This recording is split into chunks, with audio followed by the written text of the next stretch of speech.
여러분, 혹시 부모님께 마지막으로 사랑해라고 말한 게 언제인가요? 오늘 밤 제가 들려드릴 이야기는 너무 늦기 전에 꼭 들어야 할 이야기입니다. 주인공은 정옥 씨 72세. 하지만 이건 단순한 가족 이야기가 아닙니다. 이건 모든 엄마들의 숨겨진 진실입니다. 매일 새벽 4시 정옥 씨가 눈을 뜨면서 하는 첫 번째 말은 오늘도 괜찮은 척 해야지. 여러분, 충격적인 사실을 알려드릴게요. 정옥 씨는 20년째 무릎 인공관절 수술이 필요한 상태였습니다. 매일 아침 침대에서 일어날 때마다 비명을 참아야 했어요. 하지만 가족에게는 한 번도 말하지 않았습니다. 왜일까요? 내가 아프다고 하면 짐이 될까봐. 여러분, 이게 바로 대한민국 엄마들의 현실입니다. 아픈데도 아프다고 못하는 아침 7시 식탁에서 아들 엄마 계란 후라이 너무 짜. 며느리 어머니 제발 요리할 때 소금 조절 좀 해주세요. 손주. 그런데 정옥 씨가 만든 반찬을 가장 많이 먹는 건 바로 그 아들이었어요. 며느리가 싫어한다는 그 계란 후라이도 아들은 매일 2개씩 먹었거든요. 하지만 정옥 씨는 그저 고개만 숙였습니다. 미안해. 다음엔 조심할게. 여러분, 상상해 보세요. 50년간 가족을 먹여 살린 엄마가 요리에 대해 사과를 해야 하는 현실을. 정옥 씨에게는 가족도 모르는 비밀이 있었습니다. 6개월 전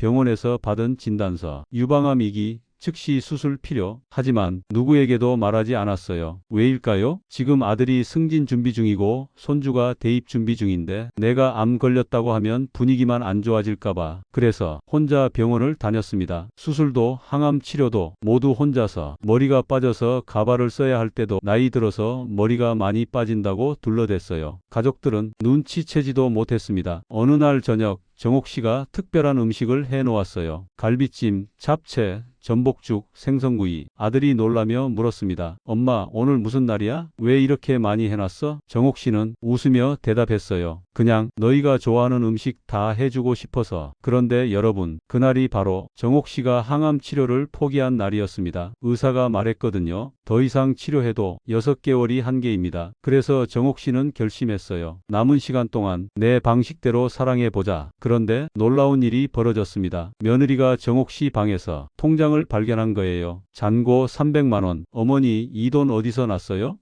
내가 조금씩 모은 돈이야. 며느리가 따져 물었습니다. 설마 우리 몰래 일하신 거예요? 그제서야 진실이 밝혀졌습니다. 정옥 씨는 새벽 5시부터 오전 10시까지 분식집에서 일했던 거예요. 2년 동안 말이에요. 손주 대학 등록금이라도 보태려고. 여러분, 72세 암 환자가 무릎 아픈 다리로 매일 새벽부터 일을 했던 거예요. 가족을 위해서. 그날 밤 아들이 엄마 방을 정리하다가 서랍 속에서 발견한 것들, 병원 진료비 영수증들, 항암제 복용 설명서, 그리고 손글씨로 쓴 편지들. 편지에는 이렇게 적혀 있었어요. 민수야, 엄마가 너무 일찍 떠나서 미안해. 내가 승진할 때까지 버티고 싶었는데 엄마는 내가 자랑스러워. 아프다고 말 못해서 미안해. 짐이 되고 싶지 않아서 그랬어. 사랑해, 우리 아들. 아들은 그 자리에서 무너졌습니다. 엄마가 왜? 급히 병원으로 달려간 가족들. 의사가 말했습니다. 이미 사기로 진행된 상태입니다. 만약 6개월 전에 오셨다면. 며느리가 울부짖었어요. 어머니, 왜 말씀을 안 하셨어요? 정옥 씨는 희미한 목소리로 대답했습니다. 너희들 행복한 모습 보는 게 좋았어. 나 때문에 우울해하는 건 싫었어. 생애의 마지막 순간 정옥 씨가 아들에게 말했어요. 민수야, 엄마가 평생 거짓말한 게 하나 있어. 엄마는 행복하지 않았어. 충격적인 고백이었습니다. 52년간 너희를 위해 살았는데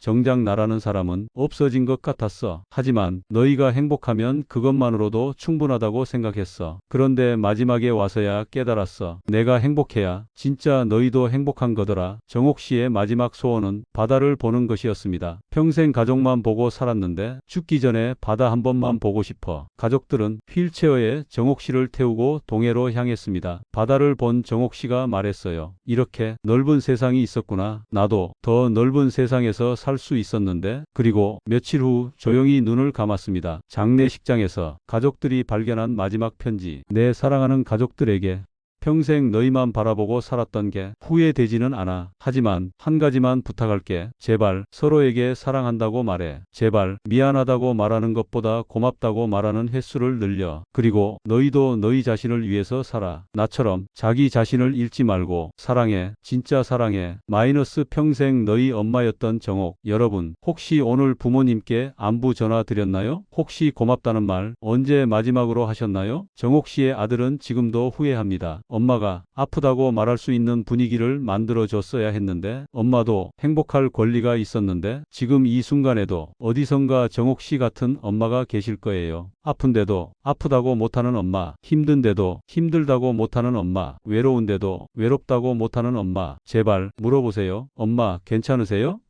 엄마 아픈 곳 없으세요? 엄마 뭐 필요한 거 없으세요? 그리고 말해주세요. 엄마 덕분에 제가 이렇게 잘 자랐어요. 엄마 사랑해요. 정옥 씨는 마지막까지 가족을 사랑했습니다. 하지만 정작 자신은 사랑하지 못했어요. 여러분 기억하세요. 사랑은 표현해야 전달됩니다. 감사는 말해야 전해집니다. 그리고 가장 중요한 건 우리 부모님들도 행복할 권리가 있다는 것입니다.